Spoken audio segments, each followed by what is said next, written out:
Hey everyone, it's me, C, back here with another video. Today we will be doing a team building guide. So, if you are having some issues with how to make teams and things like that, this is your place to look.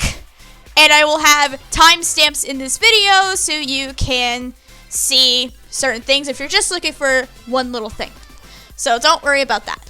So, before we do begin, as always, if you like what I do and want to see more, feel free to subscribe.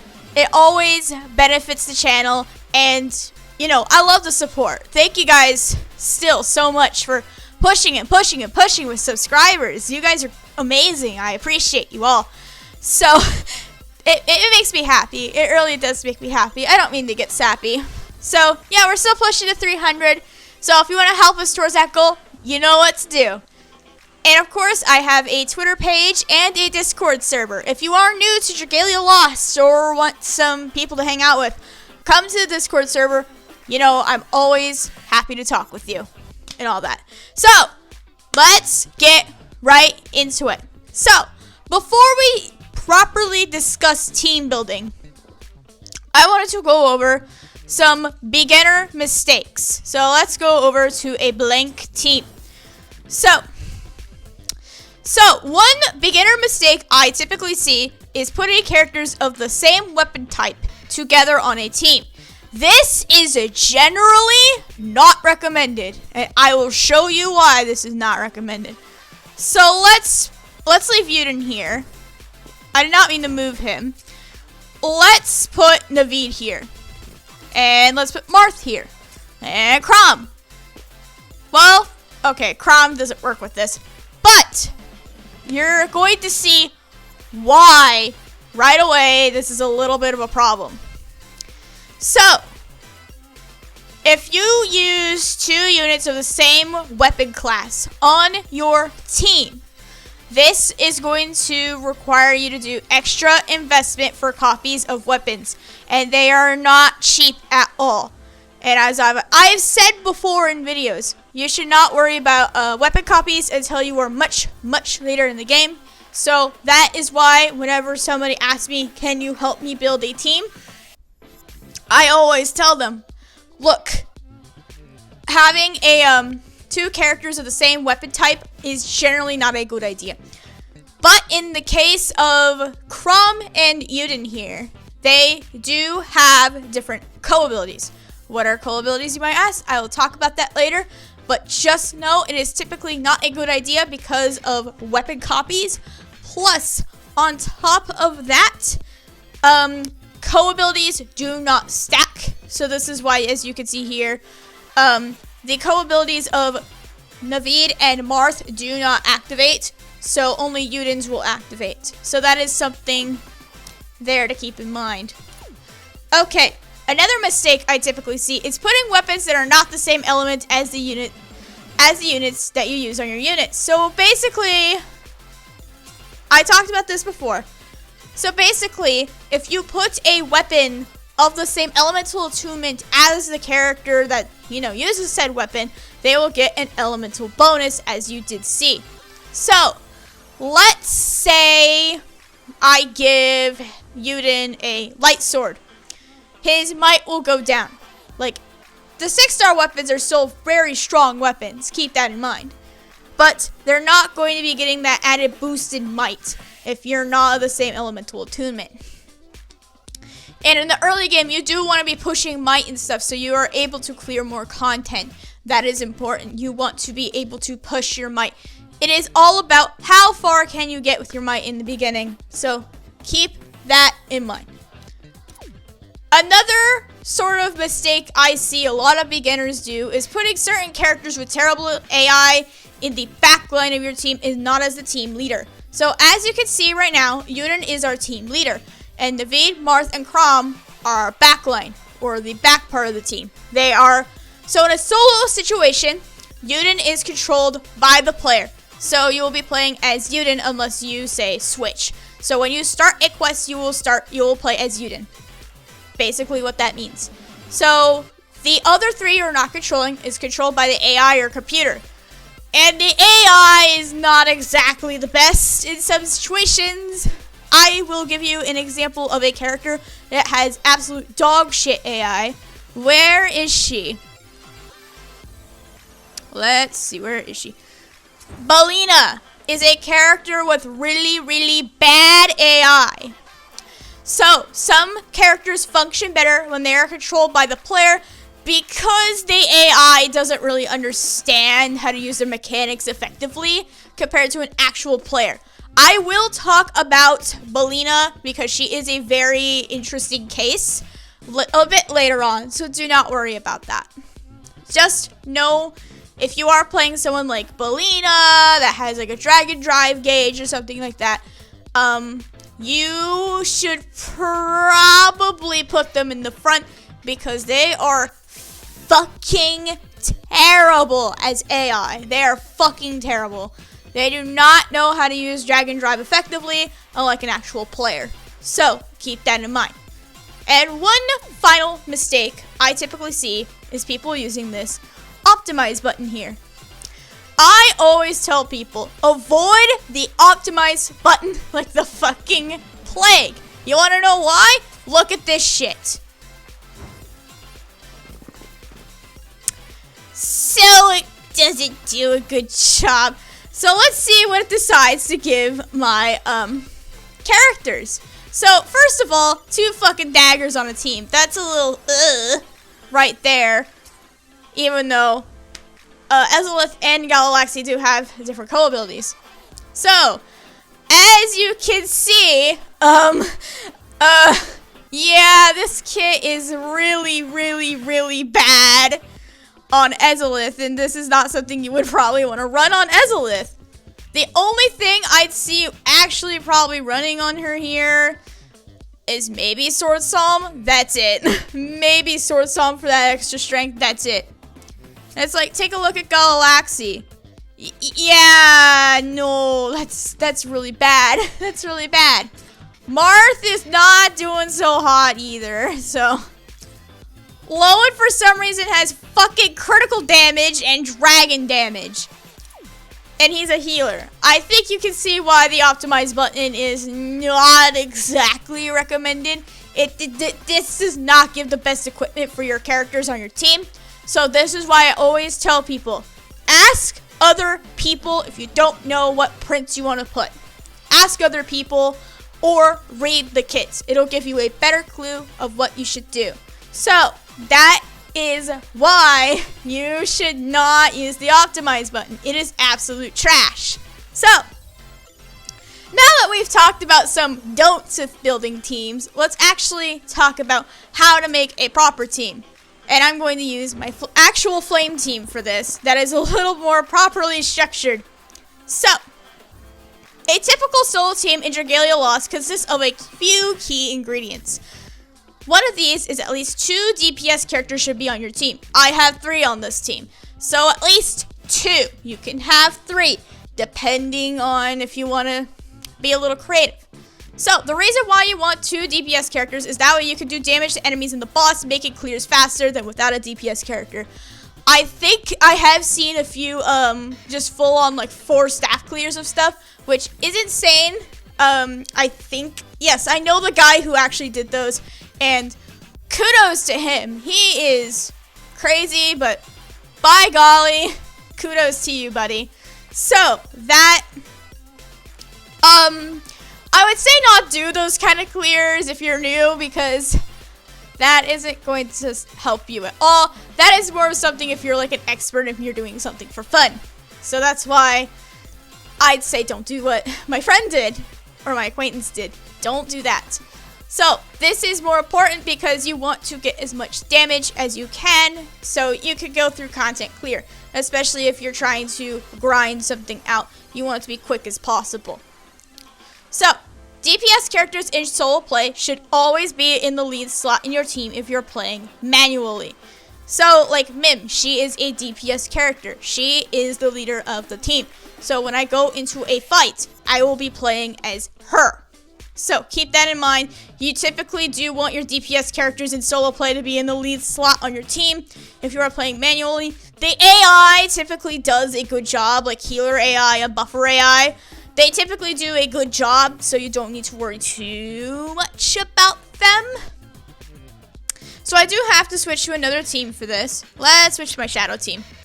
So another key ingredient you would want on your team is at least one support unit that can provide buffs or debuffs to the enemy to help you clear content.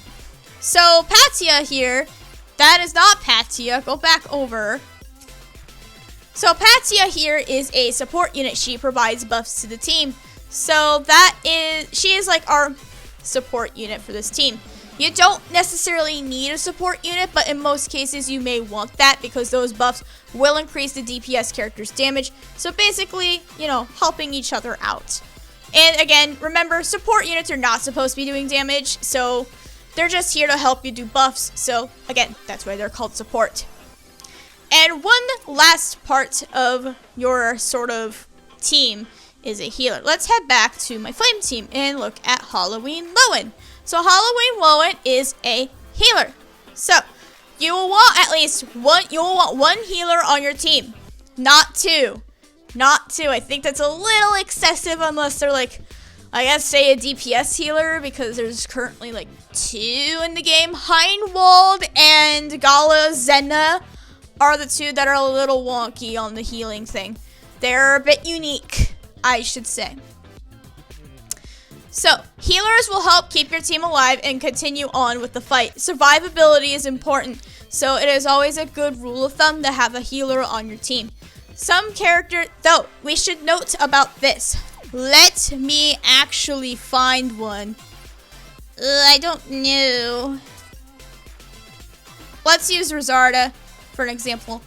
So, Rosarda here is a defensive character. She is classified as a defensive character. There are 4 archetypes that the characters in this game can be classified in. So, keep that in mind. I will talk about the archetypes in a little bit. But the defensive archetype is not exactly something you need on a team. It is not mandatory.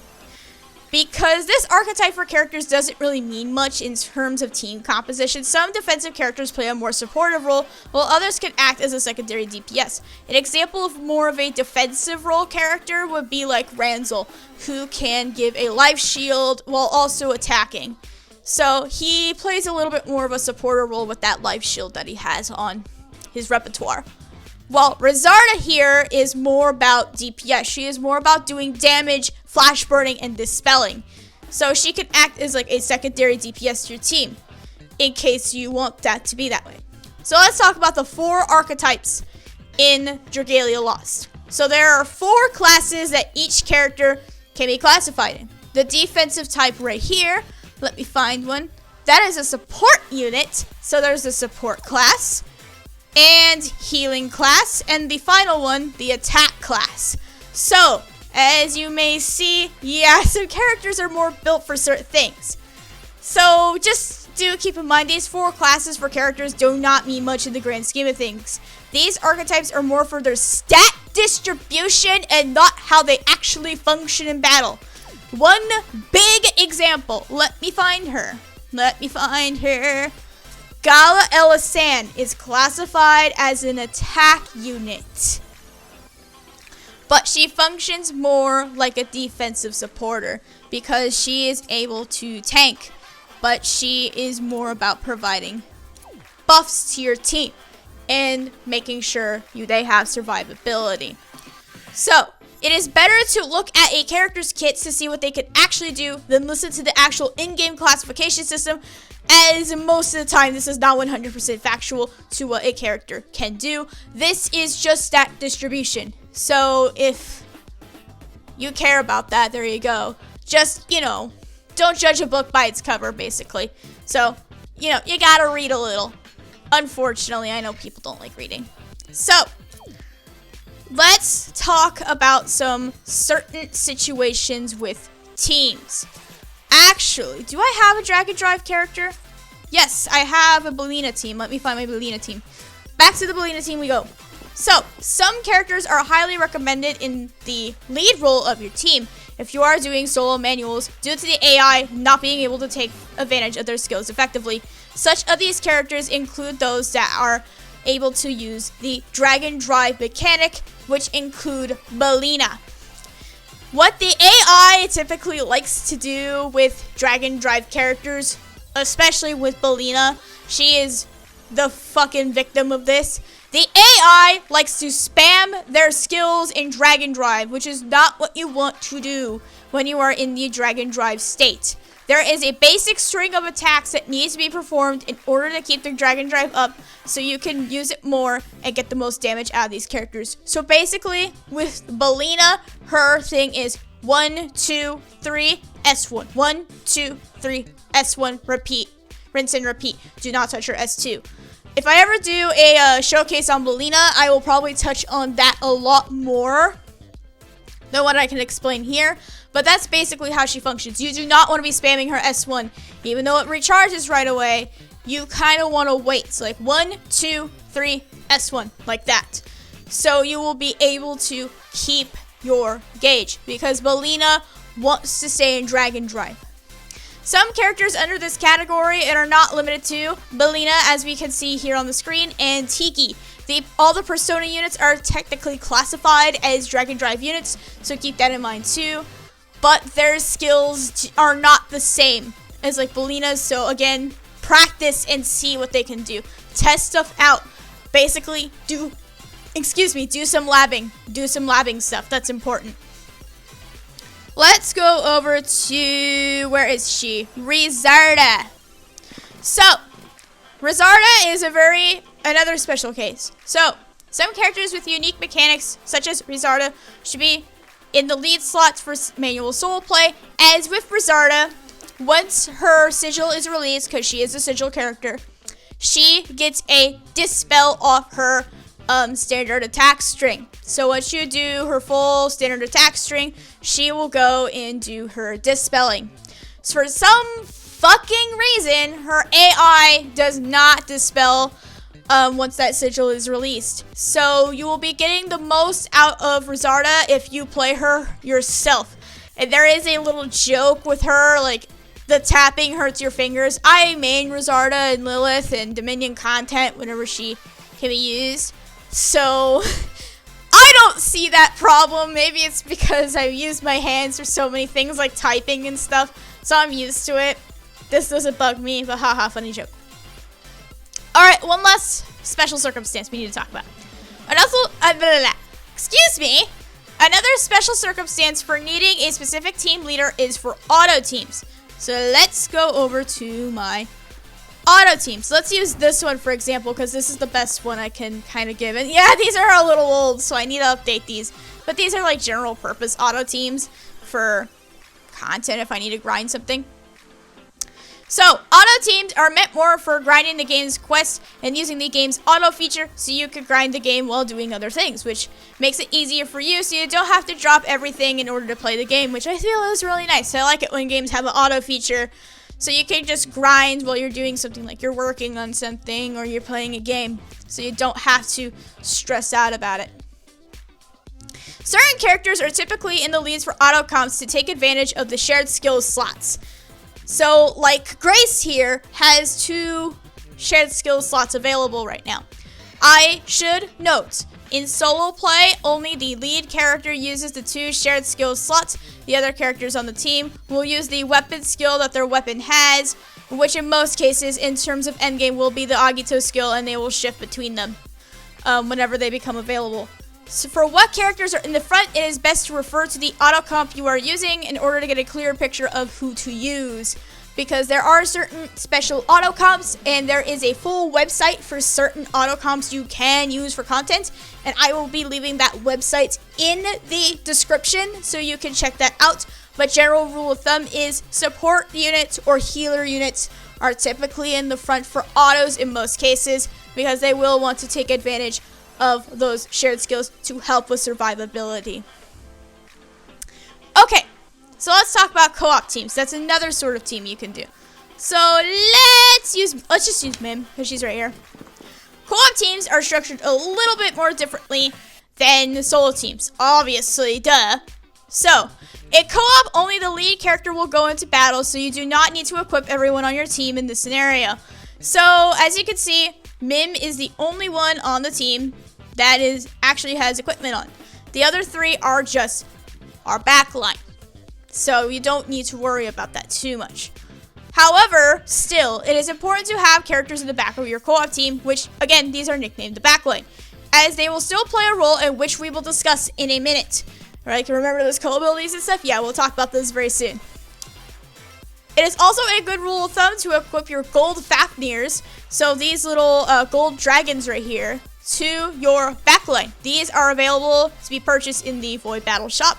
So I think they are a good thing to go pick up in the Void Battle Shop because they will help with your money grinding to your co-op backlight, so you can get extra money when you clear quests. You'll need a lot of money in this game, so it's better to be more safe than sorry. So while you're grinding out equipment and stuff like that, you will also be earning money. So, you know, general good rule of thumb.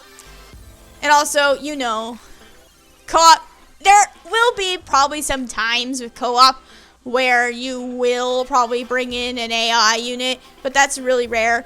And raid teams, you will probably just want to use a solo team for those because that is with all 4 characters and you want all 4 characters decked out, especially when you get to stuff like Omega. Omega will bust your fucking balls. Okay. Finally, let's talk about co-abilities and chain co-abilities. Okay, so you may have noticed this big box right here with several squares under your team's might. So, right here, that, you can click on that. So, this is your team's co-abilities and chain co-abilities. These are very vital in both single and multiplayer gameplay. These are basically extra abilities that you can have on your team that are just, you know, basically in their character's kit. Extra abilities are always nice to have, and it can increase a variety of stats, which these do. Let's talk about co-abilities first. So co-abilities are abilities that are applied to the whole team, not just your lead unit.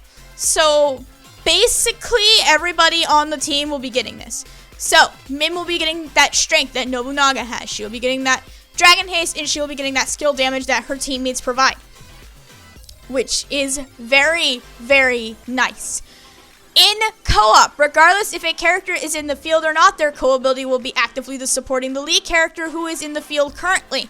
So that's why I say you want characters on your backline for co-op, because these abilities will help your lead character when they're doing a fight in co-op. That's why I always talk about that, because hey, that's going to still benefit you. So each weapon class has a basic co-ability. These are as follows. So with swords like Yuden, they have Dragon Haste, which basically fills your dragon gauge up. God damn it. I'm sorry, folks. Blades, like Nobunaga here, have a strength 10%. So basically, you walk in with a innate strength 10% up. So, hey, that is pretty good. Daggers, let me find a dagger actually. Ezalith, for example, she is a dagger. Daggers have the critical rate co-ability, which will increase your crit rate, which is really, really nice. Let's find an axe and talk about that. So Lin Yu is an axe, and she has the defense co-ability. So basically when you walk into a fight, you will have a defense up co-ability. So you'll be getting a increased defense. Lances, like Mim, will give a HP 15%. So basically they will increase the team's HP, which is really nice for survivability. Let's find a bow. I think I have a bow. Yeah. So Midgard Stormer is a bow, and the co-ability for them is skill haste. So basically you're just increasing your skill gauge increasing rate, which is really nice. Wands. Do I have a wand? I don't even know if I do. I mean, I could just look at Maribel. Wands have the skill damage co-ability, which basically means they will increase your skill damage. So whenever you use a skill, that damage will be increased. Let's check low-end for staffs. So staffs have a recovery potency co-ability. So basically it'll increase the potency of recovery skills. So basically meaning they'll just heal more, which is good.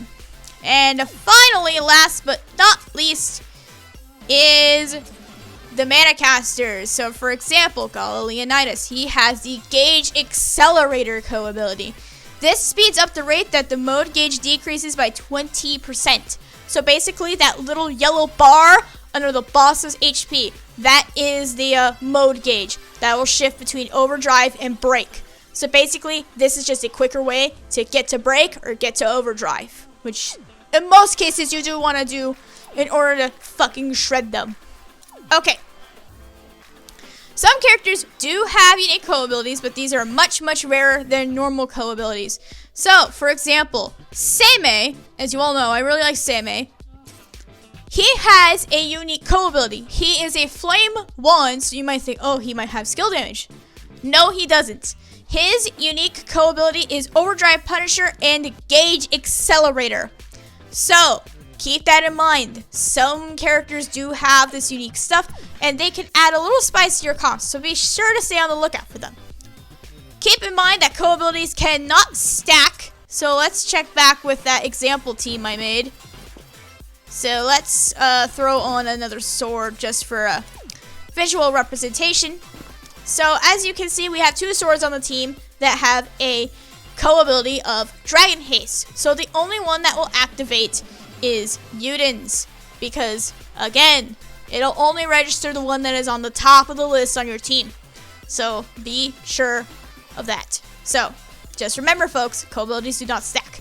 This is why I highly advise against having two characters of the same weapon type on a team, because it is because these co-abilities are more common than the rare ones. So the only co-ability that will activate is the one that also holds the highest percentage, but since those two have the same percentage, it's only going to count the one that is higher up on that list, which was Yuden. So keep that in mind. Now let's shift focus over to chain co-abilities.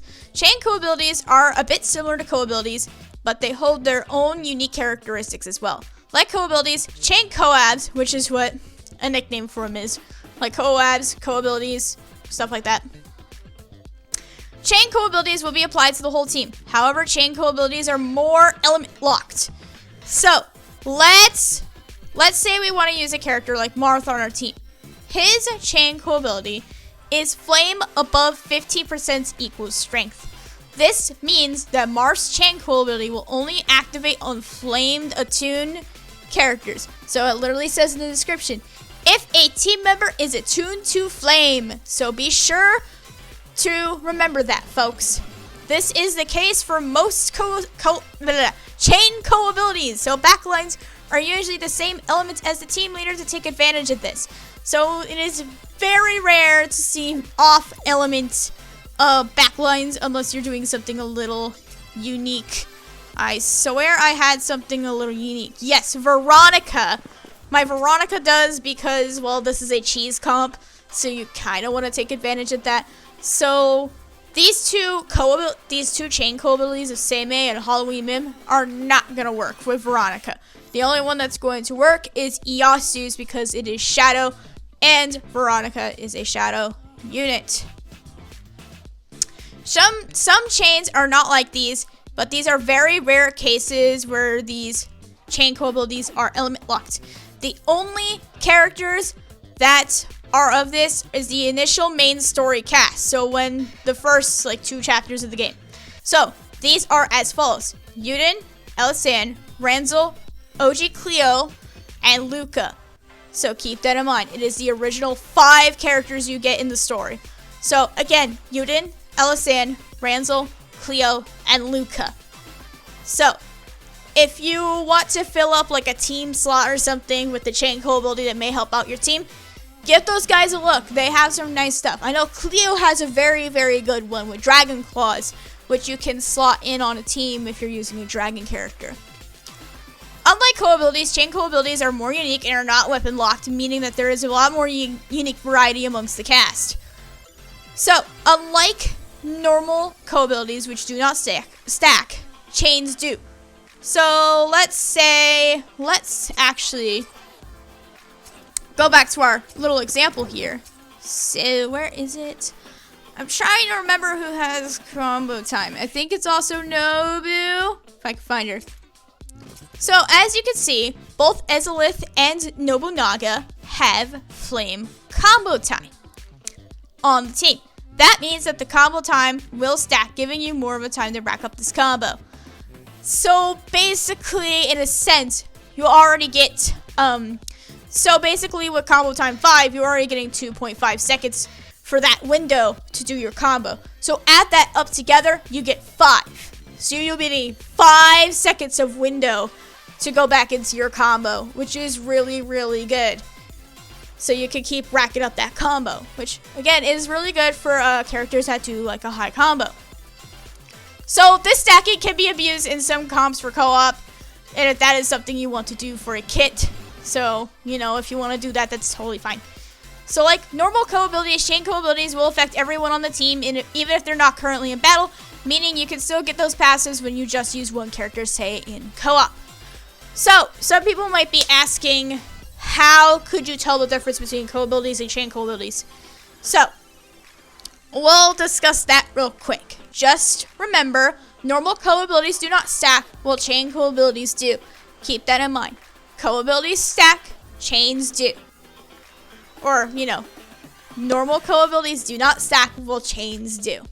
That is an important rule of thumb to keep in mind when you're working on teams. So, with all that being said, thank you guys so much for watching. I know this was a more shorter video, but I hope I got everything out I needed to say and in a short and quick amount of time. So I appreciate it for you guys watching, and I hope this video helped you a lot. If you have any questions or anything like that, you know, feel free to let me know in the comments. I'm always free to answer them, or, you know, come to my Discord server, and if you have questions there, me and several other people can answer your questions there. So, without further ado, thank you all so much for watching, and I will see you all next time!